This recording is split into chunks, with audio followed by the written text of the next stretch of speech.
এখন আমি আলোচনা করব কুফরির শাস্তি। কুফর শব্দের আভিধানিক অর্থ ঢেকে রাখা, গোপন করা। শরীয়তের পরিভাষায় নবী করিম সাল্লাল্লাহু আলাইহি সাল্লাম কর্তৃক আনীত বিষয়াদি যা অকাট্যভাবে দ্বীনের অর্থ বলে প্রমাণিত, এসবের কোনো একটির অস্বীকার করাকে কুফর বলা হয়। কাজে আল্লাহ, নবী, রাসূল, ফেরেশতা, আসমানি কিতাব, তাকদীর, কিয়ামত, আখিরাত, হাসর নাসর, জান্নাত, জাহান্নাম এবং ইসলামের অন্যান্য হুকুম আহকাম বা কোরআন হাদিস দ্বারা অকাট্যভাবে প্রমাণিত এসবের কোনো একটি অস্বীকার করা কুফরি। এই কুফরি ও অস্বীকার মূলত আল্লাহর শাসনের বিরুদ্ধে বিদ্রোহ, তার আদেশ নিষেধ ও অন্যান্য বিধিবিধানের প্রতি অবাধ্যতা প্রদর্শন। যে কোনো পথ বা উপায়, যে কোনো আলামত ও চিহ্ন দ্বারা এই অবাধ্যতার প্রকাশ ঘটুক না কেন, সবকিছুই হলো কুফরি।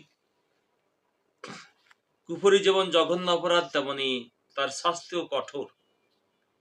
কুফরের ভয়াবহ শাস্তি সম্পর্কে আল্লাহ পাক রব্বুল আলামিন বলেন,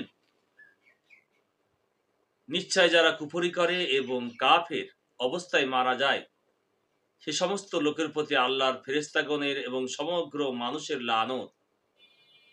এরা চিরকাল এই লানতের মাঝেই থাকবে। তাদের উপর থেকে আযাব কখনো লঘু করা হবে না এবং তাদেরকে অবকাশও দেওয়া হবে না। সূরা বাকারা 161 থেকে 162 নম্বর আয়াত।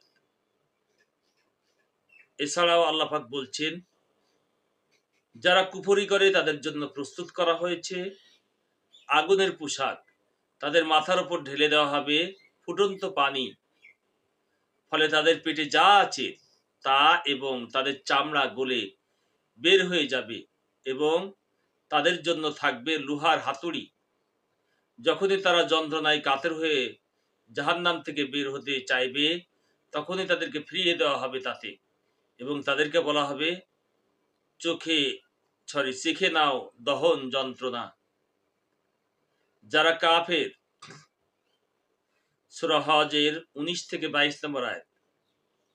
যারা কাফের তারা আল্লাহর শত্রু, তারা জাহান্নামী, তারা চিরকাল জাহান্নামের আগুনে জ্বলবে, কশ্চিন কালেও জাহান্নাম থেকে বের হতে পারবে না, তাদের কোনো ওজর শোনা হবে না এবং তাদের কাছ থেকে কোনো মুক্তিপণ গ্রহণ করা হবে না। সূরা আল ইমরান আয়াত 91 নম্বর আয়াতে বলছেন, যারা কাফের হয়েছে এবং কাফের অবস্থায় মৃত্যুবরণ করেছে, তারা যদি সারা পৃথিবী পরিমাণ স্বর্ণ তাদের মুক্তিপণ হিসাবে দিতে চায়, তবুও তা কবুল করা হবে না। তাদের জন্য রয়েছে যন্ত্রণাদায়ক আযাব এবং তাদের কোনো সাহায্যকারীও নেই।